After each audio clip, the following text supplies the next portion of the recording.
Okay, Assalamualaikum warahmatullahi wabarakatuh. Saya Daniel dari Terra Tropika. Saya Fauzan dari Durian Montong Tani. Selamat datang ke ladang durian Aspa.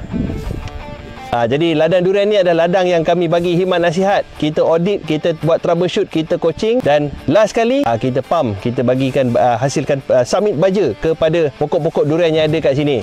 Dan alhamdulillah setakat sampai sini ladang Aspa telah menggunakan hampir 20 tan baja Black Wizard Green untuk keluasan 133 ekar dan lebih 200 botol folia. Bersama saya pada petang ni Encik Aziz selaku penyelia kebun Menasah Pahang. Dan alhamdulillah kita boleh tengok juga kat belakang ni lah kebun yang keluasan sekitar 133 ekar menggunakan baja sepenuhnya baja Black Wizard sepanjang tempoh 4 pusingan. Jaga kebun ni kita bantu dari segi program perawatan juga dan pelbagai lagi lah aktiviti-aktiviti selama 4 pusingan. Kita nak bertanya lah kepada Encik Aziz, boleh cerita tak sedikit sebanyak progres dari segi kemajuan lah daripada sebelum kami masuk dan juga selepas kita masuk kebun ni.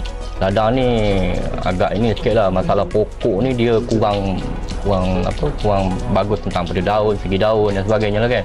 Mungkin serang-serangan serangga kan. Kita pun banyak belajar juga kan, tapi oleh kerana kita pun ada sipu kita datang sini buat tunjuk ajar, kita guna baja yang disorkan lah macam Black Wizard, folia hijau dan sebagainya lah. Satu-satunya membantu lah kan. Dari segi perubahan tu macam mana Encik Aziz tengok? Memang ketara sangat lah. Daun dia, pucuk dia ketara sangat. Apa yang ditunjuk ajar kita buat memang ketara sangat. Memang daripada daun, cuk tu membantu lah memang. Daripada segi daun durian ni daripada mula hujungnya tu yang ini memang terbaik lah bagi saya. Memang cantik lah. Alhamdulillah. Sangat cantik lah. Alhamdulillah. Macam dari segi penyakit perosak tu masih ada lagi tak? Berulang tak perkara? Benda itu katakan habis semua tidak, tetapi dia bila kita buat satu benda yang dia ajar tu boleh tengok datang cek sendiri. Ramai lah orang datang cek apa semua kan. Memang serangga perosak apa semua alhamdulillah Ulat apa semua tu lah. Ulat semua. Jadinya kat situ dah jadi satu kemahiran yang kita dah boleh secara kata apa bebas lah. Dah mahir lah untuk kita nak counter masalah tu dari semasa ke semasa. Kebun ni sepenuhnya menggunakan Black Wizard semi organic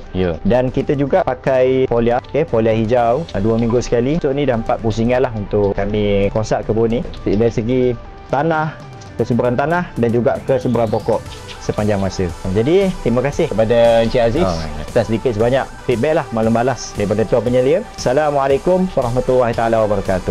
Okey, jadi semakin banyak ladang yang kini menggunakan Black Wizard Green kerana kita tengok kat sini kelebihan Black Wizard Green dia adalah baja semi organik, dia ada kandungan organik, kimia, perawat tanah dengan mikro. Jadi untuk ladang-ladang skala besar bila kita ada baja hybrid di mana kita campur baja yang 3 in 1 Black Wizard Green ni, dia memudahkan gerak kerja ladang. Dan yang kelebihan Black Wizard Green, kita tak perlu nak tabur baja organik ataupun baja kimia ataupun pengapuran secara basingan. Baja ni 3 in 1 kita boleh tabur sekaligus dan dia memberi kesan yang sama, malah lebih bagus daripada cara konvensional.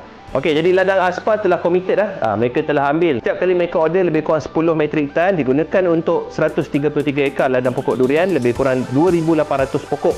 Jadi memang mereka tune fully menggunakan untuk baja tabur fully tune menggunakan baja Black Wizard Green. Jadi bukan hanya pilihan para pekebun tetapi sekarang ni juga pilihan ladang-ladang besar kerana tadi saya cakap dia memberi jaminan kualiti yang sama seperti baja konvensional tetapi dia menjimatkan masa kerana baja ni pun dia boleh tahan selama 2 ke 3 bulan.